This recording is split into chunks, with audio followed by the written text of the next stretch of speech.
What's going on, everybody? My name is Brad. I'm the Pittsburgh Cardboard Junkie, and today I'm a few days late. It's the 4th of October today, and I have my top cards of September. I actually recorded this video once, but if you watch my last video, the picture was like this big because I use my phone. I don't know why. Maybe it's the editing software I'm using. I don't know why that happened. I'm on my iPad today because I've never had that issue with my iPad. So I'm going to re-record this video. I actually had a video on there also of me opening 2 jumbo prestige fat packs and what was the other thing? Oh, what was the other thing I had? I had mail. So I completed my Heroes base set and I got 3 Tua cards because right after Tua had that, game where they beat Buffalo, I thought to myself, I don't think I have one Tua rookie card. And, I still value rookie cards. Most people don't. Everybody's autograph. But it seems to me like the autographs have died off a bit because it's hard to get hobby. So before you could, when Chrome came out, I'd buy 10 boxes of hobby and be able to afford it, back in the day. So, I have a lot more autographs from that era. It just seems to me like they're more scarce for, people that can't find hobby boxes. So, I've always valued the rookie card because that's what we valued when I was a kid. It's because that's really that was the best cards we had to chase. So I bought 3 Tuas, and of course we all know what happened with Tua. I hope he plays again, not just because I bought the cards, but because I feel bad for the guy. There's one view that I have that most people might not agree with though, but I think there should be a little bit of accountability for Tua also. I mean, you better than anybody.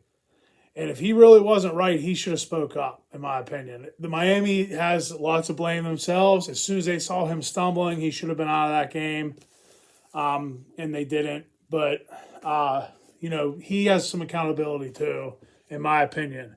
Because the players are the boss. If they don't want to play, they don't have to. I mean, Antonio Brown claims that's why he quit, but who knows with him. And I'm a Steeler fan, so I know all about Antonio Brown. So without further ado, let's get into the top 25 cards of September. So we got a mix of all 4 major sports in here. I think I'm very hockey heavy though. So if you're not a hockey fan, I'm sorry, but that's what I've been looking up a lot lately. Some of these are re-lookups. And first one is it's a Frederick Anderson. 3-color jersey there. It's numbered to 25. It's also worth $25. That's the first one there. And the next one, we have a baseball card. This is a Paul Goldschmidt first Bowman card. Just a Bowman Chrome base card. Not a refractor or anything. That book's for $25. After that, you guys probably actually saw me get this in a mail day. That is the Season's Greetings.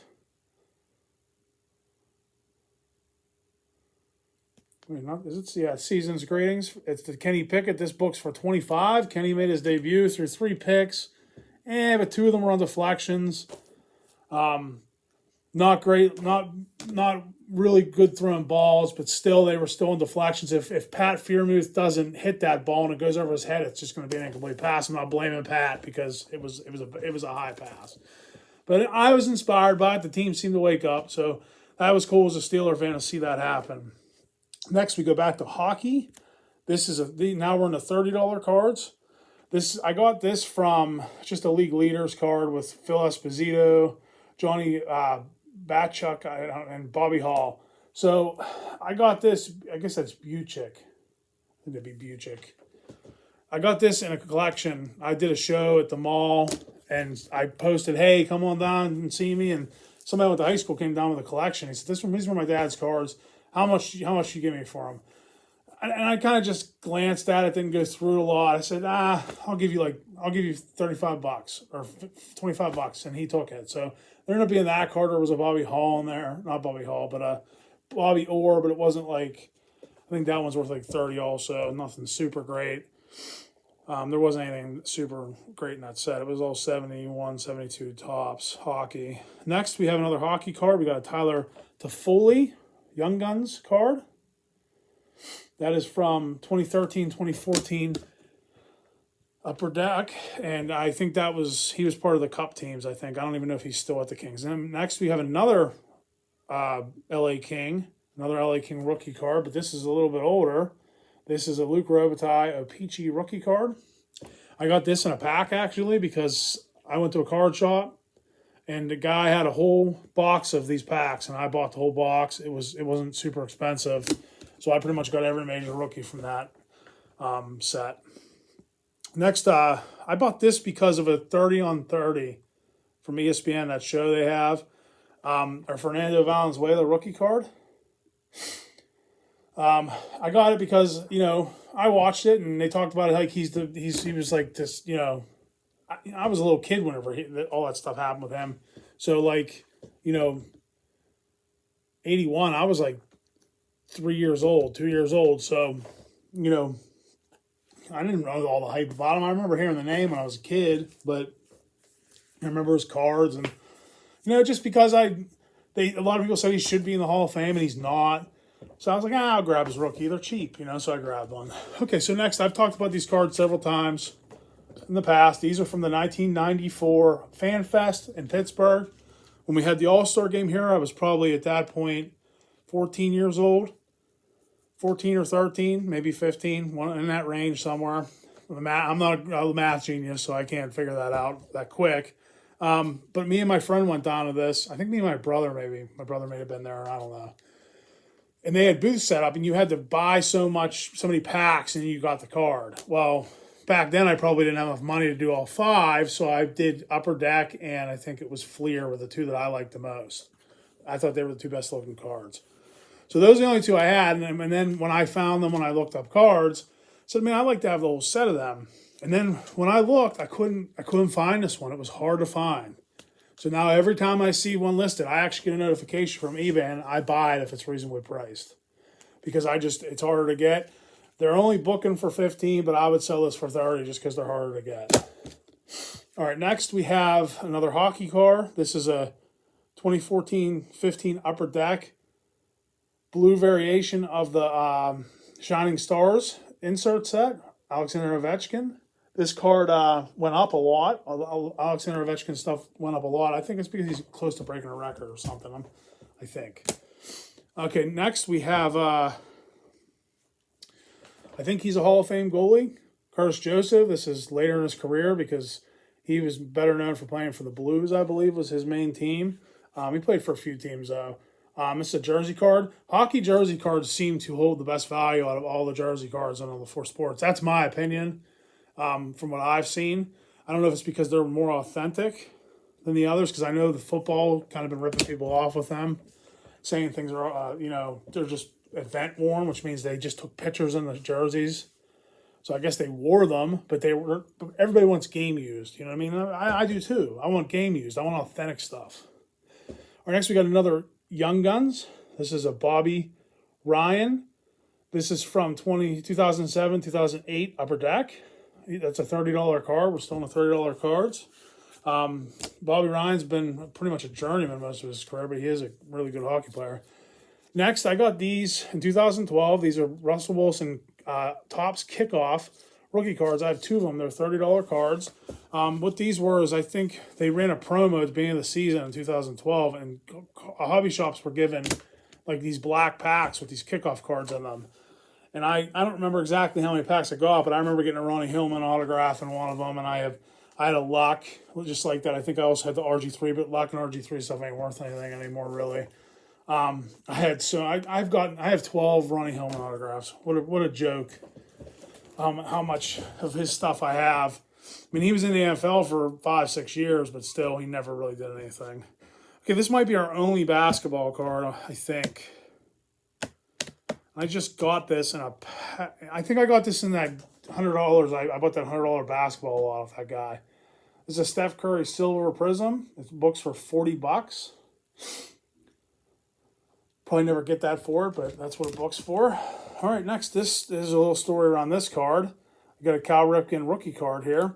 And my wife was away for something. I can't remember exactly what. She went to an antique store and they had this for sale. And I want to say $15. Can't remember. And then I looked it up, and that's about what they're selling for on eBay.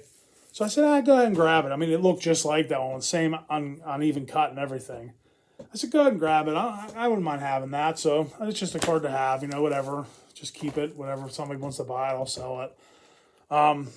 Next, these cards are pretty rare. Back to hockey. A Day with the Cup, Upper Deck. These are a short print insert series. This one books for $40 because you can see it's Brian Bickle, so it's not one of the stars, and it's a $40 card. So I can only imagine what like Patrick Kane or Jonathan Toews is worth in that insert set. All right, back to football. Next we have, you guys saw me get this in a pack, I believe. The 2021 Mosaic Justin Fields rookie card. This is a $50 card. This is the green prism. Yeah, I'm pretty sure I got that in a pack. I think I actually got that in a pack. I bought it in South Carolina. I bought cards in South Carolina. All right, next, this is Upper Deck rookie class set. You buy the whole set together, so it's not like you got this in a pack. There's also a Crosby in the set, because remember there was a lockout year, so Crosby and Ovechkin's rookie year was kind of merged, even though they were a year apart. This is an $80 card, believe it or not, Beckett-wise. Like I said, Ovechkin stuff went way, way up, so it wasn't worth that before. Maybe 25 last time I looked it up. All right, next, you guys saw me break this in a pack. That is that Zach Wilson pink rated rookie card from 2021 Optic. This is a $100 card, believe it or not, and he just played really well against my Pittsburgh Steelers. So he's looking like he could be a good quarterback. I mean, he looked good to me. He got mobility. He threw all the right passes. Our defense ain't that bad. So, hey, good for him. Good for me, too, since I have that card. All right, next we have Brian Hayes, rookie autograph card. Topps Finest. This is from 2021, I believe. Yep. And I bought this on eBay for like $20-$30. It books at $150, believe it or not. He's been a little disappointing. I haven't really followed baseball this year, honestly. I don't know how well he's done. I don't think any of the Pirates have done well. But, he signed a long-term deal. He's going to be here for a while. Maybe I can sell it for that. Who knows? Whatever. I'll keep it if nobody wants to pay at least $40 for it. Next, you guys, I showed you I bought this card when I went to I did that big card shop haul for my friend Mark. I went in there with $300 hoping to buy a hobby box, and he didn't really have any hobby stuff, so I bought all retail. And I saw this card in this thing, and I just called my name because I really don't have a Kobe Bryant rookie. So I think I'm going to PC this. Now, if somebody's willing to pay full price for it, I'll probably sell it because he gave it to me for a good deal. It books for $200. So if somebody was willing to give me $200, I'll sell it to them. But besides that, I probably wouldn't. All right, here's one of the bigger cards that you guys actually saw me get. My first real hit, I guess you could call it. The Chase Young, the Downtown. This is worth $250. Now that I've done it on this video, it's going to go into my eBay box to be listed. So hopefully it sells for like what the other ones are selling for, which is about $100. Sometimes it's better to sit back after everybody initially puts theirs on and then sell it, I think, because then there's less available, and you might actually get $250 for it because there's none left. So sometimes holding back is a good thing, because I was going to list that right away, and I'm glad I didn't actually. Next, I think you guys saw me get this in a mail day PC card, because I PC Steeler Hall of Fame autograph cards, Jerome Bettis, Hines Ward. I kind of PC Troy. I'm kind of back and forth on whether I want to do that or not. I mean, I'm talking with Jerome Bettis every card, so I plan on making a binder of his cards, of anything that's like under $10 of value, something like that. Most of his rookies aren't even worth $10, but this will go in the PC. I would probably put it out and entertain offers on it, but I probably wouldn't sell it unless it was just a mind-blowing offer. Now, these next two cards come up as NA on Beckett, so I don't know if that makes them super rare. Why would the rest of the set be listed but not these two cards? They're from Optic. They're the Legendary Logos cards. So technically I could go on eBay and get prices from eBay, which is probably what I should do with all the NA cards. Some people would say do it with all your cards. But because you got to pay for Beckett, I don't have to pay for eBay. So they're both prisms, so there's NA on that, so I don't know what they're worth. The Cower also didn't have a price. Okay, the last but not least, my first Timmy, I almost called him Timmy. When I first recorded this, I called him Cody, because there was a Cody Picket. I was calling him Timmy Picket. So this is my first Kenny Picket in a Steeler uniform. I actually bought this for a kid, but then he backed out of buying it from me. So I just said I'll keep it, whatever. So this is, I paid like $30 for it. There's an NA for it because it's rare. This is from the National, I guess. So that is my last card. That is number 1 out of 25. So thank you for watching the video. If you're still here, oh, sorry for blocking the camera. Thank you for watching. If you're still here, if you like the content, please hit like, subscribe. Coming up when my leg's better, because I had knee surgery, so I can't really do a whole lot. But when I start to get better and I'm able to drive and stuff, I may even start going out and looking for card shows on Saturdays. And I'll take my GoPro. And we'll see what's up, man. I'll see if I can start making some more content besides me just sitting here showing you stuff. I don't really need to source for my picking because I have a lot of stuff that needs listed still, and I'm out of storage space, so it's got to be listed before I can buy anything, or my wife's going to kill me. So I appreciate if you're here. Like, subscribe, make a comment, make a suggestion, whatever. I don't care, but I appreciate you watching the videos. I appreciate everybody that subscribes. Thank you very much. Have a great day, and God bless.